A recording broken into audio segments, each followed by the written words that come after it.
వరంగల్లో వర్షం తగ్గినా వరద ఉధృతి తగ్గడం లేదు. వరంగల్ నుంచి ఖమ్మం వెళ్లే రహదారి జలదిగ్బంధంలో చిక్కుకుంది. రాకపోకలు నిలిచిపోయాయి. ఇళ్లలో నుంచి బయటకు రాలేని పరిస్థితి నెలకొంది. అధికారులు సహాయక చర్యలు చేపట్టారు. నగరంలో 65 కాలనీలు జలమయం కావడంతో వరదలో ఉన్న వారిని సురక్షిత ప్రాంతాలకు తరలిస్తున్నారు ఎన్డీఆర్ఎఫ్ సిబ్బంది. వరంగల్లోని హంటర్ రోడ్డులోని ముంపు కాలనీ నుంచి మరింత సమాచారం అశోక్ అందిస్తారు. వర్షం తగ్గిన వరద తగ్గని పరిస్థితి. వరంగల్ నగరం అంతా జలమయంగా మారిన పరిస్థితి కనబడుతుంది. ఓరుగల్లు అంతా జలదిగ్బంధంలో చిక్కుకుందని చెప్పొచ్చు. మనం ప్రస్తుతం ఖమ్మం వరంగల్కు వెళ్లే రహదారి పైన ఉన్నాం. ఇక్కడ నాయుడు పెట్రోల్ పంపు నుండి వచ్చే వాహనాలు మొత్తం నిలిచిపోయిన పరిస్థితి కనబడుతుంది. 45 స్లమ్ ఏరియాలలో మొత్తం కాలనీలన్నీ జలదిగ్బంధంలో చిక్కుపోయినాయి. 45 కాలనీల నుంచి ప్రజలను ఎన్డీఆర్ఎఫ్ బృందాలు సురక్షిత ప్రాంతాలకు పునరావాస కేంద్రాలకు తరలిస్తున్నాయి. ఇక్కడ చూడొచ్చు, ఇక్కడ సాంఘిక సంక్షేమ గురుకుల పాఠశాల విద్యార్థులు కూడా ఉన్నారు.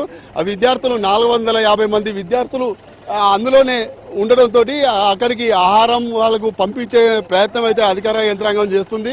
చెప్పండి. మాది పక్కనే మురారి రెసిడెన్స్ అండి. దాంట్లో నాది అపార్ట్మెంట్లో స్టోర్ షాప్ నాది. దగ్గర ఇప్పుడు 2 లక్షల సామాను మొత్తం కొలాప్స్ అయిపోయింది. స్టోర్ అంతా మునిగిపోయింది. ఎప్పటికీ ఒకరోజు వర్షానికి ఎంతగానో మునగడం చాలా బాగా. మొన్న వర్షాకాలంలో కూడా ఇంత పెద్ద లేదు. ఈ ఒక్కరోజు వర్షానికి ఎంతగానో రావడం చాలా ప్రజలందరూ ఇబ్బందులు ఎదుర్కొంటున్నారు. ఎప్పటికీ ఇదే పరిస్థితి ఉంది వరంగల్ మాత్రం. ఇది పరిస్థితి మొత్తానికి జలదిగ్బంధంలో చిక్కుకున్న పరిస్థితి కనబడుతుంది. అధికారులు మాత్రం సహాయక చర్యలు చేపడుతున్న పరిస్థితి కనబడుతుంది. మీరు చెప్పండి, ఎక్కడి నుంచి వచ్చారు మీరు? ఇక్కడ పక్కపంటి ఎంఎస్ నగర్. ఇందులో నైటు కురిసిన వర్షాలకు బాగా ఇబ్బందులతోటి మేము ఉన్న ప్రకారంలో ఈత కొట్టుకుంటూ ఇటు పక్కకు రావాల్సి వచ్చింది. మా దగ్గర ఇప్పుడు 30 మంది ఉన్నారు. వాళ్ళు బయటికి రాలేని పరిస్థితిలో ఉన్నారు. వాళ్ళని తీసుకురావాలని ప్రభుత్వాన్ని ఇక్కడ కార్పొరేటర్ గారు ఉంటే వీళ్ళ దగ్గరికి రావడం జరిగింది. సార్ మీరు ఎట్లా సార్ ఇది యాక్చువల్గా రాత్రి 11:30 తర్వాత వచ్చిన వాటర్. ఇది 11:30, 12 తర్వాత కొంచెం ఎక్కడ మరి ఇది ఎక్కడ ఏ వాగు తెగింది అనేది అర్థం కావట్లేదు. టోటల్ రైల్వే లైన్ అంతా కూడా మునిగి ఉంది. రైల్వే నగర్ నుంచి మనం చూస్తే కనబడుతుంది వాటర్. రైల్వే నగర్ నుంచి టువర్డ్స్ ఇటు వచ్చింది మనకు. సో మనకు అప్ టు మెడికల్ దగ్గర నుంచి సిఎస్ఆర్ దగ్గర నుంచి సంతోషమాత టెంపుల్ వరకు కూడా వాటర్ ఒకటే లెవెల్లో 4 feet 5 feet రోడ్డు మీద ఉన్నది. దానివల్ల కొంచెం ప్రజలకైతే ఇబ్బంది కలుగుతుంది.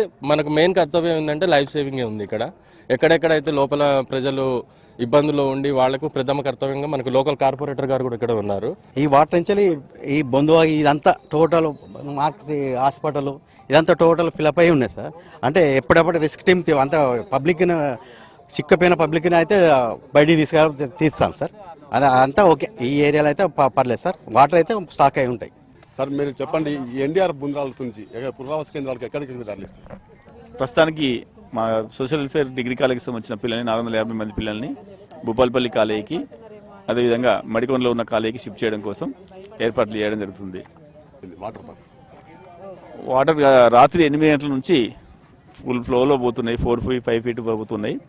దానికి సంబంధించింది మనం ఏం చేయలేం కాబట్టి ప్రస్తుతానికి పిల్లలకి బ్రేక్ఫాస్ట్ మరియు వాటర్ అరేంజ్ చేస్తున్నాము.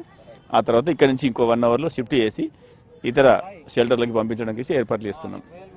మేడం, ఈ కాలేజీ పిల్లల పరిస్థితి? పిల్లలందరూ సేఫ్గా ఉన్నారండి.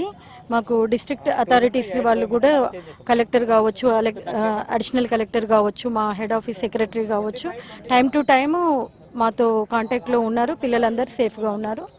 ఇది సార్ పరిస్థితి. వాళ్ళకు నైట్ డిన్నర్ అదంతా పెట్టించాము. ఇప్పుడు కూడా వాటర్ అవన్నీ పంపించాము. మెజర్స్ అంటే ఈ వరదను ముందు గుర్తించలేదా?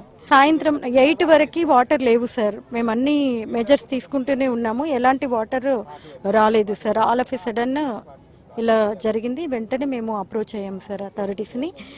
పరిస్థితి చూడొచ్చు. పిల్లలు హాస్టల్ పరిధిలో అక్కడ నుంచి 450 మంది పిల్లలు ఆ హాస్టల్లో ఉండగా ఎన్డీఆర్ఎఫ్ బృందాలు మాత్రం ముప్పు ప్రాంతాల పిల్లలను మాత్రం కుటుంబ సభ్యులను కూడా సురక్షిత ప్రాంతాలకు తరలించే ప్రయత్నం చేస్తున్నారు. సరే, మీరు ఇప్పటి వరకు ఎంతమందిని తరలించారు? నిన్న నైట్ నేను మన డెఫ్ అండ్ డమ్ స్కూల్ ఉంది కదండి, అక్కడ పిల్లల్ని 156 మందిని 152 మెంబర్స్ పిల్లలు డెఫ్ అండ్ డమ్ పిల్లలు ఒక 4 స్టాఫ్ మొత్తం 156 మందిని నిన్న నైట్ షిఫ్ట్ చేసాం. కలెక్టర్ గారు మేడం ఉన్నారు, స్నేహ సెపరేషన్ మేడం, వాళ్ళతో పాటు కన్సర్న్ రెవెన్యూ వాళ్ళతో సహాయంతో మేము వాళ్ళందరినీ విజయవంతంగా నిన్న నైట్ కంప్లీట్ చేసాము. ఇప్పుడు మార్నింగ్ మళ్ళీ ఇప్పుడు వీళ్ళు రెస్క్యూ చేయమని చెప్తే ఇక్కడికి వచ్చాము. ఇప్పుడు ఇంకా ఎన్ని ప్రాంతాలు ఉన్నాయని ఇప్పుడు మనకు చెప్పింది అయితే గోపాలపూర్ ఒకటి చెప్పారు, ప్రజెంట్ అక్కడ ఒక స్టక్ అయ్యని చెప్పారు. అక్కడ టీం వెళ్తుంది, మా టీం వెళ్తుంది. ఇంకోటి వర్ధన్నపేటలో ఒక రెస్క్యూ టీం వెళ్ళింది. అక్కడ కూడా ఒక వాగులో 4 స్టక్ అయ్యారంట. వాళ్ళని కూడా ఎవాక్యుయేట్ చేయడానికి వెళ్ళినారు. ఇక్కడ మన ఈ అలంకార్ సర్కిల్ ఉంది చూడండి, అక్కడ ఒక ఇళ్లలో చిక్కున్న ఒక 50-100 మంది ఉన్నారని చెప్పారు. వాళ్ళను కూడా ఒక టీం ఉంది అక్కడ, ఆ టీం కూడా రెస్క్యూ చేస్తా ఉంది. ఇది పరిస్థితి. ప్రజలను సురక్షిత ప్రాంతాలకు, పునరావాస కేంద్రాలకు తరలించి అక్కడ ఆహారం అందించే దిశగా ప్రయత్నాలు చేస్తున్నామని చెప్తున్నారు. విడిజనల్స్ రాజుతో అశోక్ విస్క్రూస్, వరంగల్.